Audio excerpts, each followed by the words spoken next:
Welcome back नाजरीन। जिस तरह इलेक्शन के हवाले से गहमा गहमी देखी जा रही है, आज तीसरा रोज़ था और सियासी जमातों के वो उम्मीदवार जिन्होंने अपनी कागजात नामजदगी आज जमा करवाए हैं, उसमें बड़े बड़े नाम, अगर हम एमक्यूम की बात करें तो मुस्तफ़ा कमाल है और दीगर रऊफ़ सिद्दीकी हैं।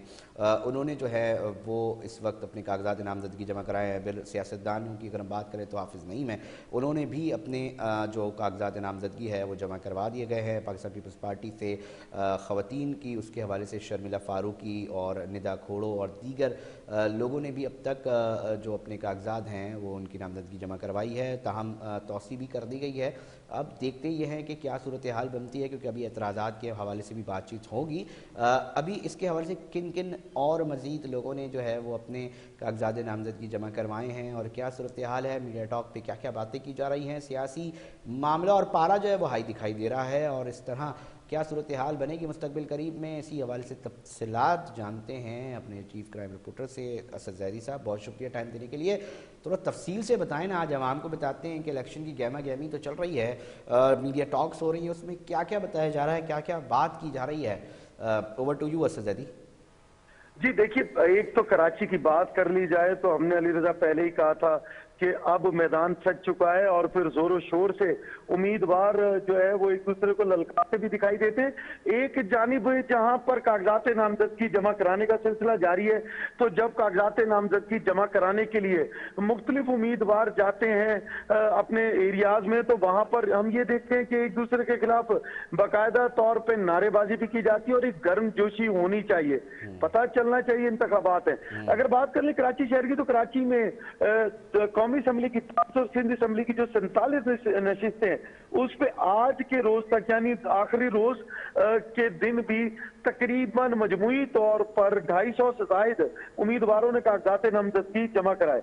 अगर मैं बात कर लूं तफसीली तौर पर मुख्तलिफ सियासी जमातों की, तो जो सरकर्दा रहनुमा जिनमें खालिद मकबूल सिद्दीकी हो, डॉक्टर फारूक सत्तार हो, डॉक्टर शाहिदा रहमानी हो, सरदार नबील कबोल हो, हाफिज नईम उर रहमान हो या फिर दीगर तमाम लोगों ने कोशिश की कि आज ही, जबकि ये इत्तला आ चुकी थी और इलेक्शन कमीशन ने 2 दिन की तोसी की थी कागजात नामजदगी के जमा कराने में, क्योंकि एमकेएम पाकिस्तान ने भी यही स्टांस लिया था कि जी 2 दिन की तोसी होनी चाहिए।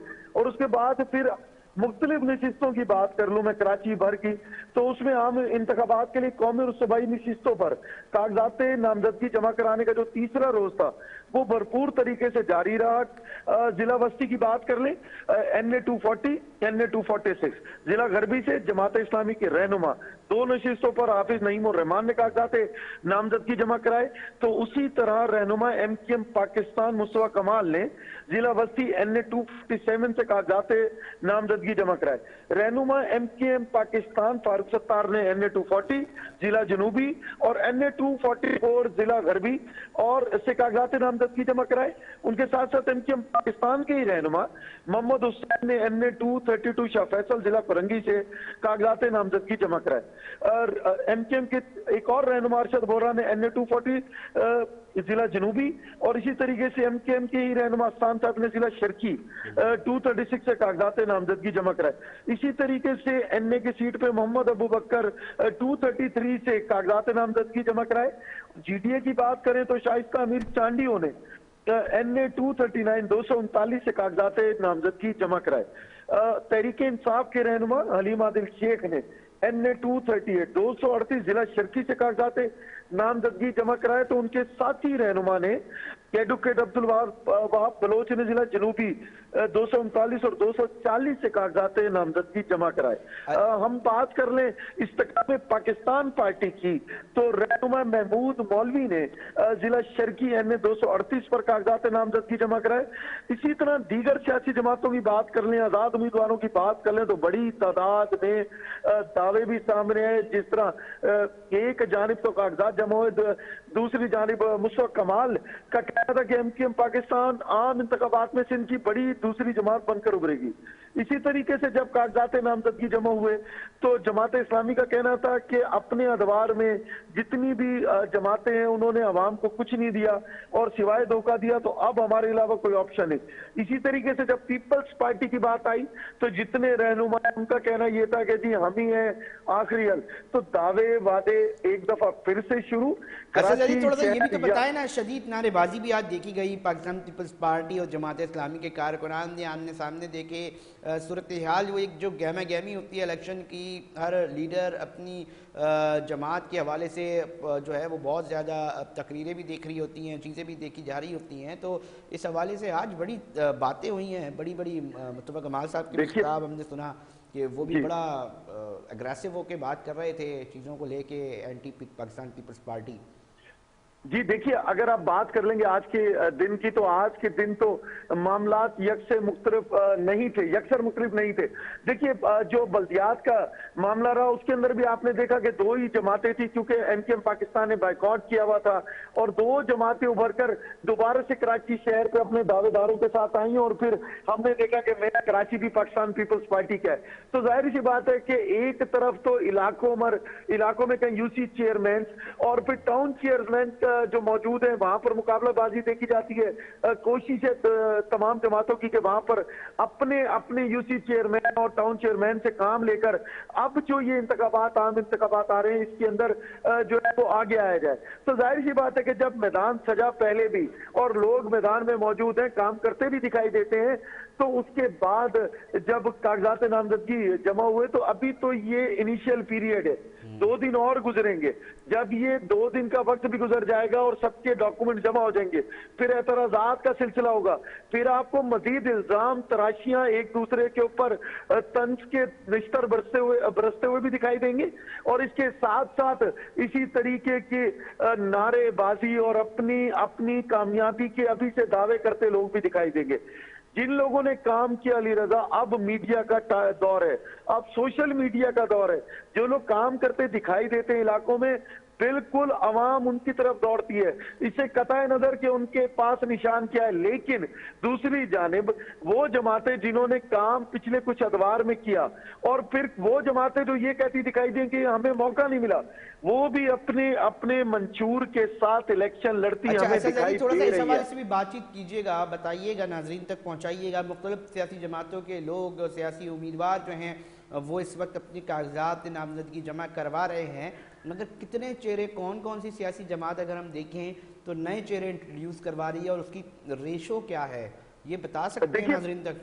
जी देखिए, नए चेहरों की बात करेंगे तो बहुत सारे तो अभी आपको लोग नाला नजर आएंगे, नाराज नजर आएंगे, क्योंकि कुछ सियासी जमातों ने पिछले उम्मीदवार या पिछले अदवार में उनके साथ रहने वाले लोगों को अब टिकट नहीं दिया। देखिए अभी बहुत सारे चेहरे ऐसे हैं जिनको टिकट नहीं मिला और बहुत सारे चेहरे ऐसे हैं जिनको टिकट मिल चुका है, पुराने चेहरे। इस वक्त मुकाबला हर सियासी जमात में जारी है। जब 2 दिन का वक्त मिला तो सियासी जमातें भी अभी फैसला कर रही हैं कि पिछले जीते और दौड़े हुए उम्मीदवारों को सामने लाएं। और अगर आप बात करते हैं कि कौन से, तो पीपल्स पार्टी ने कुछ नए चेहरों को मुतारिफ कराया। एक सियासी जमात वो है जो दावा करती थी कि हम जीतेंगे, उनका आज जो सियासी निशान है इलेक्शन कमीशन की तरफ से उसको सीज कर दिया गया। तो बहुत सारी सियासी जमातें हैं। आप नून लीग की बात कर लें तो उनका, क्योंकि देखिए पाकिस्तान भर में उन्होंने इंटरव्यूज किए और आज क्योंकि यहां पर भी होने थे, और फिर शहबाज शरीफ साहब भी जो है वो कराची से इलेक्शन लड़ना चाहते थे, लेकिन जाहिर सी बात है कि कराची के लोगों से इलेक्शन लड़ने के लिए कराची में मौजूद सियासी जमातों से इलाक होना जरूरी था। तो उस पर शायद अभी तक बात नहीं हुई, हो सकता है कि कल उसके ऊपर कोई सीट एडजस्टमेंट की बात हो। इसी तरीके से अली रजा जब 2 दिन गुजर जाएंगे तो सीट एडजस्टमेंट की बातें होंगी, सीट एडजस्टमेंट्स होंगी और फिर आपको बेशतर उम्मीदवार वो भी दिखाई देंगे जिनको अब तक टिकट नहीं मिली। हो सकता है वो भी ऐलान करते दिखाई दें कि हम भी आजाद हैं, हम फलां जमात की टिकट पे लड़ेंगे। और फिर इस बार आपको यकसे मुख्तलिफ कुछ चीजें ये भी दिखाई देंगी, वो यकसर मुख्तलिफ होंगी कि कुछ सियासी जमातें जो पहले एक साथ कभी नहीं थी, वो अब इकट्ठे होकर इलेक्शन लड़ती दिखाई देंगी। देखिए, अब भी तो कागजात नामजदगी के जमा कराने का वक्त है, फिर ऐतराज उठेगा, स्क्रूटनी होगी, लोग निकलेंगे, फिर जो बचेगा उसके दरमियान में होगा मुकाबला। तरीके इंसाफ के लोग भी आ रहे हैं जमा कराने के लिए, तो किस किस तरह के कौन कौन लोग अब तक जमा करा चुके हैं, कुछ बता सकते हैं उनके नाम? जी देखिए, अलीम आदिल शेख साहब का हमने बताया कि वो जमा करा चुके हैं, उनकी और मजीद कारकुनान जो हैं जिनको अब मौका मिला है वो जमा करा रहे हैं। देखिए, पिछले कुछ जो पहले रह चुके हैं वो अभी तक नहीं आए, हो सकता है अगले 2 दिन में हमें और नाम भी देखने को मिले तहरीक इंसाफ की तरफ से, लेकिन इस वक्त सिर्फ सीधा लोग ही आए।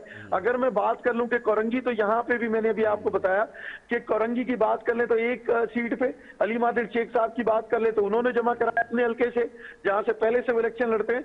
और इसी तरीके से अगर मैं बात कर लूं नून लीग की, कुछ सियासी जमातों ने ये जो 2 दिन का वक्त मिला है, इसको बेहतर तौर पे यूटिलाइज करने के लिए, इस्तेमाल करने के लिए सर जोड़े हुए हैं।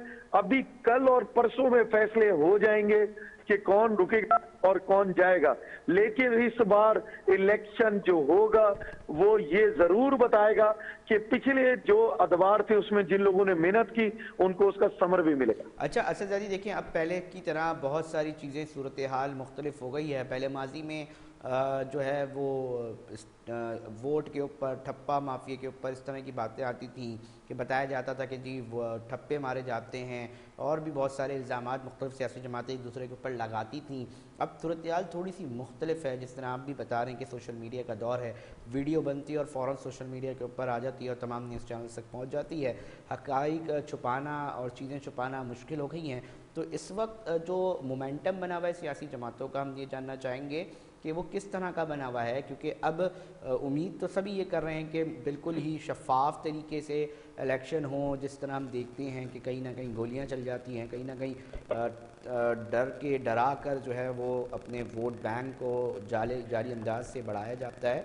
तो इस वक्त क्या कहना है शफाफियत के हवाले से जो सियासी रहनुमा आ रहे हैं? देखिए अली रजा, सबसे पहले तो एक चीज को समझ लीजिए, इलेक्शन कमीशन ने कोड ऑफ कंडक्ट जारी कर दिया। उसके साथ साथ हमने ये भी देखा कि वक्त से पहले जब नॉमिनेशन फॉर्म जमा होने लगे तो आरओज एआरओज ने सिक्योरिटी मांग ली और उनको हर डिस्ट्रिक्ट में सिक्योरिटी दे दी गई है। इसके बाद अगर आप बात करते हैं शफाफी या ठप्पे लगना, आज तक की तारीख में बताइए कि कब साबित हुआ कि कहां पर ठप्पे लगे थे और कहां पर वोट डले थे, कितने लोग बोगस वोट डलने पर अपनी सीटों से हटे। इल्जाम का सिलसिला जरूर होता है। देखिए, एक इतनी बड़ी जंग होती है, आप आते हैं, आपकी ये उम्मीद होती है कि मैंने इलाके में पिछले 5 साल काम करवाया, अब मैं जाऊंगा, मैं नुमाइंदा बनूंगा, मैं इलाकों का नुमाइंदा बनूंगा, मैं अपने लोगों का नुमाइंदा बनूंगा। और फिर मौरूसी सियासत की भी बात की जाती है, मौरूसी सियासत करने वाले लोग भी सामने आते हैं। तो क्या उसमें आज तक हमने साबित होते देखा कि कौन लोग रुके और कौन गए? ऐसा नहीं होता। अच्छा, आप आवाम के साथ भी कोऑर्डिनेशन में होते हैं, और उनकी क्या इस वक्त फीलिंग्स हैं, उनके क्या तासुरात हैं, उनके क्या जज्बात हैं? मुख्तलिफ सियासी जमात जो इस वक्त उम्मीदवार के तौर पे और अपने कागजात नामजदगी जमा करा रहे हैं, क्योंकि उनके मसाइल तो आज भी, बिलखुसूस कराची शहर की हम बात करें तो पीने का पानी उनके घरों पे नहीं पहुंच पा रहा, सीवरेज का पानी उनके घरों से निकलता है, गटर का पानी, गटर के ढक्कन एक बड़ा मसला है, शहर का इंफ्रास्ट्रक्चर बड़ा मसला है, कंक्रीट का जंगल बनाया जा रहा है, हर तरह निज़ाम धर्म भरम दिखाई देता है, स्ट्रीट क्राइम्स के इतने सारे मसाइल हैं। इन तमाम चीज़ों का शिकार जो ये अवाम है, अब आइंदा इलेक्शन में कितने चार्ज हैं, नहीं है, क्या है इनकी फीलिंग्स, क्या है? देखिए इन तमाम चीजों के ऊपर अगर एक नजर तायराना नजर डाली जाए, पहले कोई सियासी जमात ये कहती दिखाई दी कि हमने कराची के अंदर काम ही नहीं किया, फिर उनको मौका मिला, बिल्कुल जो फंड्स आए उसके ऊपर काम हुआ। अब तक कितनी जगहों पर करप्शन की बात करके लोगों को सजा दी गई, अगर नहीं दी गई तो इसका मतलब ये है कि या तो जितने लोगों ने काम करवाया वो काम उन्होंने प्रॉपर करवाया, बेहतर अंदाज से किया, या फिर अब तक हम ये ढूंढ ही नहीं पाए कि सिस्टम में खराबी कहाँ है। देखिए 2 बातें। फिर आपने बात की पाकिस्तान, कराची शहर में, पाकिस्तान की बात करें कराची शहर की, देखिए बुनियादी मसला पानी। अब पानी अगर हाइड्रेंट्स के नाम में आ रहा है और घरों में नहीं आ रहा है, तो उसकी प्लानिंग किसने करनी थी? मुंतखब नुमाइंदों ने। अगर उन्होंने अपने अपने इलाके में ये काम नहीं किया, तो जो लोग आज भी बाल्टी, जग और जो अपने पानी भरने के बर्तन लेकर जाते हैं दूर दराज या किसी फिल्टर प्लांट पर, तो वो आज भी जो है बुरा भला कह रहे हैं और आगे भी कहेंगे बुरा भला। देखिए, वोट का मांगना कोई बुरी बात नहीं, लेकिन हक के राहदही के इस्तेमाल के बाद जब आप पहुंच जाते हैं वोट डालने, तो अंदर तो आपको पता है कि आप वोट किसको डाल कर आए। तो इस बार पिछली बार की तरह इस बार भी, अगर मैं पिछली बार की तरह कहूं, लेकिन सोशल मीडिया बहुत एक्टिव हो चुका है। मीडिया ने हमारे चैनल हो या पाकिस्तान भर के चैनल्स हो, तो मीडिया ने शऊर दे दिया है। अच्छा, आपको गली कूचों की आवाज, मैं K21 की बात कर लूं तो हम खसूसन कराची की बात कर लें तो हम कराची के गली कूचों की एक एक आवाज डेली बेसिस पे सुनवा भी रहे हैं, दिखा भी रहे हैं। लोगों का गम और गुस्सा भी मौजूद है। और फिर दूसरी जानिब कुछ लोग ये दावा करते भी दिखाई देते हैं कि इस बार हमारी बारी, पिछली बार थी तुम्हारी बारी। बहुत शुक्रिया असद जैदी, हमें तफसीलात से आगाह कर रहे थे। बट नए नए चेहरे भी कहीं ना कहीं जो है वो मुतारिफ कराए जा रहे हैं, वो भी इलेक्शन लड़ेंगे, साथ साथ गहमा गहमी हैं। इस हवाले से भी तफसीलात जो है नाजरीन तक हम पहुँचाने की कोशिश कर रहे थे। हम देखना ये है कि अवाम जो है इलेक्शन की तारीख वाले दिन कितने लेवल पे निकलती है, साथ साथ लेवल प्लेइंग फील्ड के हवाले से भी जो है डिबेट का भी हिस्सा बना हुआ है नाजरीन। तो अब देखते हैं कि मुस्तकबिल करीब में इलेक्शन के मामलात किस रुख इख्तियार करते हैं, कौन सी सियासी जमात जो है वो अपना जो स्टेक है वो बना पाती है। दावे तो इस वक्त सब कर रहे हैं, बिलखुसूस कराची के हवाले से बात की जाए तो कराची को ओन करने के हवाले से तो सब ये दावा कर रहे हैं कि कराची में हम जीतेंगे, मगर कराची के मसाइल कौन हल कर पाएगा, ये एक सवाल है जो इस शहर में रहने वाले शहरियों के जहनों में उठता है। नाजरीन, ब्रेक का वक्त हुआ है, ब्रेक पे जा रहे हैं, फिर हाजिर होते हैं।